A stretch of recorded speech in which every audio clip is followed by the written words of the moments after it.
Halloween brings forward a very interesting issue for a lot of people who do ketogenic lifestyle because we want to enjoy seeing our children running around and having fun, collecting candy and the excitement of the costumes.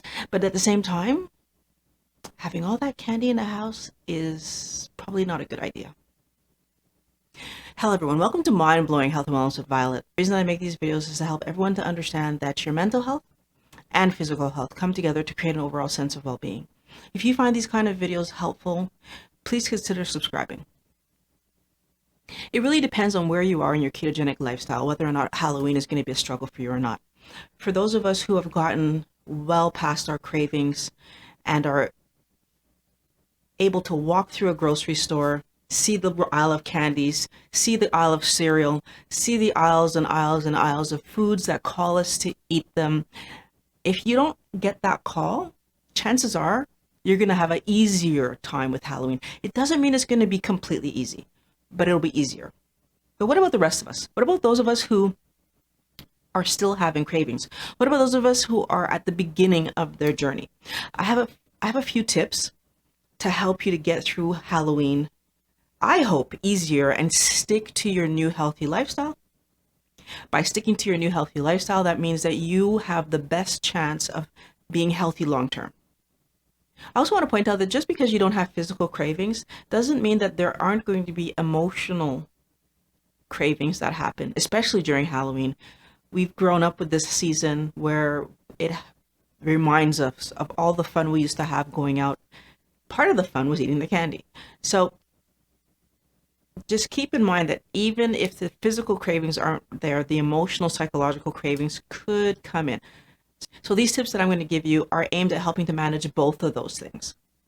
In order to address the cravings that can come along with the upcoming candy festival that we have in front of us, I want us to think about where we are in our journey. Those of us who are at the beginning of our journey, so we still have cravings every once in a while, and possibly we've been doing this for a while and we're still having cravings, and that's actually what I want to address right now. If you've been doing keto for, let's say, more than 4 weeks, and you're still having physical cravings, so you still feel like you're being pulled towards sugary foods, pulled towards carby foods, one of two things is likely happening. Possibility one is, even though you might not be eating cookies, cakes, candy, ice cream, that kind of stuff, you might still be allowing yourself to eat rice and pasta and potatoes every few days. I really highly recommend that people try to focus on eating healthy foods and try to let themselves get past this point where they keep reintroducing high carb foods. Because if every 4 days I eat a slice of bread and I get that huge hit of carbs in one sitting, and if I have one slice, chances are I'm having two because I'm probably having some kind of sandwich.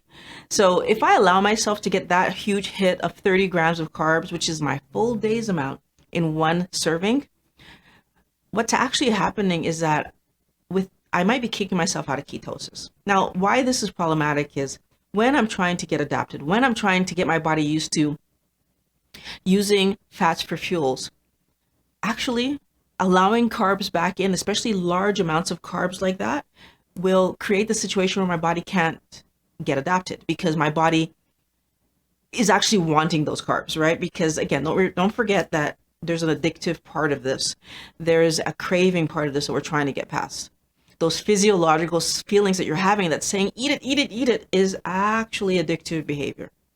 So let's not reintroduce the carbohydrates every few days, causing us to be stuck in the cycle, because that's going to make you feel like it's not working. In actuality, it isn't working because you keep reintroducing carbohydrates. So that's the first idea. The second, though, part of this would be, I might be very good. So I'm not eating bread, I'm not eating rice or potatoes or any of those high carb foods. However, I might not be weighing my food, which would mean that there's a possibility that without realizing it, I'm just overeating carbohydrates on the foods that I am allowed to eat. I'm less worried about the above the ground vegetables because those, it's really hard to overeat in one day 20 grams of carbs for above the ground vegetables. Unless you're eating things like, I can't even think of one. Like, it's really hard to overeat. But you might be having some other vegetables that are adding to your carbs. So onions are a big one here.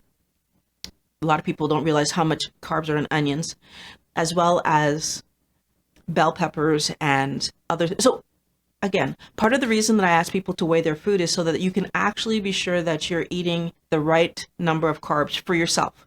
So once you figure out how much it's supposed to be, then making sure that you're keeping yourself. So at the beginning, we're trying to go under 20. And then once you see that you've gotten the results you wanted to get, then you can figure out if you need to keep it under 20. If I'm allowing myself to overeat carbs because I'm not weighing, I need to understand that even though the source of the carbohydrates is vegetables, I'm still feeding my carb addiction, because when carbohydrates enter my body, whether it's from an apple or it's from a candy bar, in my body, it turns into glucose, and it does exactly the same thing. The second tip I'm going to give you to get through the holiday, the Halloween season, is be careful about artificial sweeteners. A lot of the times, because we want something fun to eat, we'll allow ourselves to buy artificially sweetened, so low carbohydrate candies. They have artificial sweeteners in them. We'll allow ourselves still to drink soda that is artificially sweetened. We will even add artificial sweeteners to our coffee and our tea. And the thing that I want to remind you is that if you're still finding yourself craving sugar, we need to keep in mind that our body cannot tell the difference between real sugar and artificial sweeteners in the mouth. However, our body reacts to sweet in the mouth. So what's actually happening there is that I'll eat something with an artificial sweetener or drink something with an artificial sweetener. My body will think sugar is coming, start making space for that sugar by putting some carbohydrates away as fat. And then eventually what happens is that no sugar comes. So what happens? My body pushes me to replace the carbohydrates that it just put away. It's much easier for me to eat some carbs than it is for my body to convert those carbs that it just put away back into carbohydrates, right? So going from fat to carbs takes more energy than just allowing it, right? So it's going to push me to eat some sugar.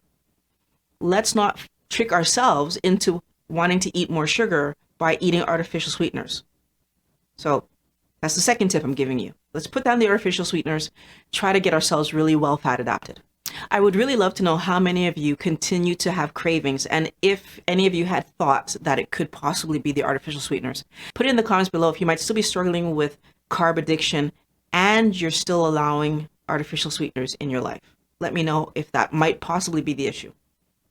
And the answer to this, just for those of you who might be having this as an issue, actually the answer for this and for number one, give yourself a solid 2 weeks where you're not eating any artificial sweeteners and where you're weighing your food appropriately and making sure that you're keeping your grams of carbs under 20 grams of carbs per day. If you do that for 2 weeks solid, your carb cravings should be gone. If you have trouble, go 3 weeks, but most people 2 weeks and they're fine. It doesn't mean that you stop weighing though. Let's be clear on that. It's going to take a little while for you to really know what a serving looks like. It's going to take a little while for you to really know how much of each kind of vegetable you can put on your plate, because every vegetable is going to have a different amount associated with it because it's going to have a different amount of carbs in it. It is important to weigh your food. Okay, so the third one.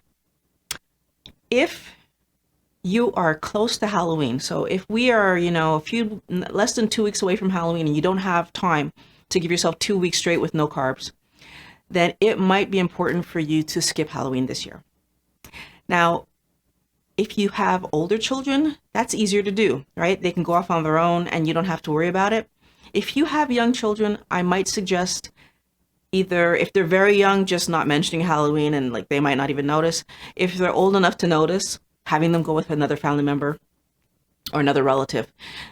Honestly, it's much better for you to skip Halloween this year than for your children not to have mom or dad around in 2 or 3 years or 4 years or however long. Let's be practical. Better for you to get your physical health under control, and then we celebrate Halloween next year. I also want to point out at this moment in time, I'm not tackling the should children be eating carbs, yes or no piece of the puzzle. I'm really strictly focusing on the adult here. Once your health is in order, then you can help your children to get their health in order. The fourth thing is, if you do have children who are aged to go trick-or-treating and they do actually go, you're going to have to deal with the candy that comes back into the house. My suggestion is that you take that candy, and you put it somewhere where you're not going to see it every day, right? Out of sight, out of mind. And I know for myself, that worked well for me. I would take my daughter's Halloween candy and I would put it away. And honestly, by the next following year, we would throw 3/4 of the candy she collected in the garbage anyways.